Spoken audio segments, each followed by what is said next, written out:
என்ன நினைக்கணும்னா, என் எக்ஸ்பீரியன்ஸை விட கர்த்தருடைய வார்த்தை தான் பெருசு. எந்த மனுஷனோட இன்ஃப்ளூயன்ஸை விட கர்த்தருடைய வார்த்தை தான் பெருசு.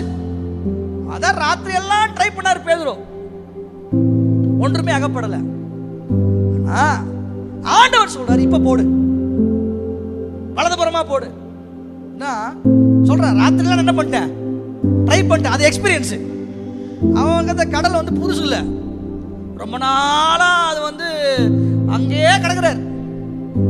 ஆனா சொல்றான், நான் எல்லாம் ட்ரை பண்ணியாச்சு, ஒன்றும் நடக்கல. ஆனா உங்க வார்த்தைன்னு ஒன்று இருக்குல்ல, அந்த வார்த்தைக்கு நான் கீழ்ப்படிஞ்சு போடுறேன்.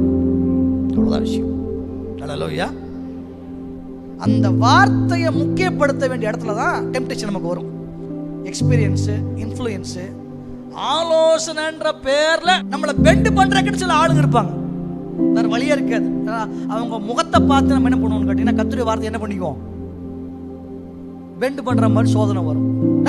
நான் சொல்றேன், அறிவுறுத்தலமா செஞ்சிடாத, நான் அனுபவசாலி பேசுறேன் அப்படின்னு சொல்லுவாங்க. ஆனா ஆண்டவர் ஒன்று சொல்லுவார், நான் சொல்றேன்னு. அனுபவசாலிகளுக்கு ஆண்டவருக்கு ஸ்தோத்திரம். அந்த ஆலோசனை கர்த்தருடைய வார்த்தையோடு ஒத்து வந்தா கண்டிப்பா எடுத்துக்கணும். ஆனா அந்த ஆலோசனை கர்த்தருடைய வார்த்தைக்கு எதிராக இருந்தா நீங்க எங்க நிக்கணும்னா, கர்த்தருடைய வார்த்தையின் பக்கம்தான் நான் நிற்பேன், நான் வலது இடது புறம் சாய மாட்டேன் என்ற ஒரு தெளிவு ஒரு கர்த்தருடைய பிள்ளைக்கு வேண்டும். அப்பதான் அன்னைக்கு நீங்க பண்றது ஒரு வேளை பலர் ஒரு வித்தியாசமா பார்க்கலாம்.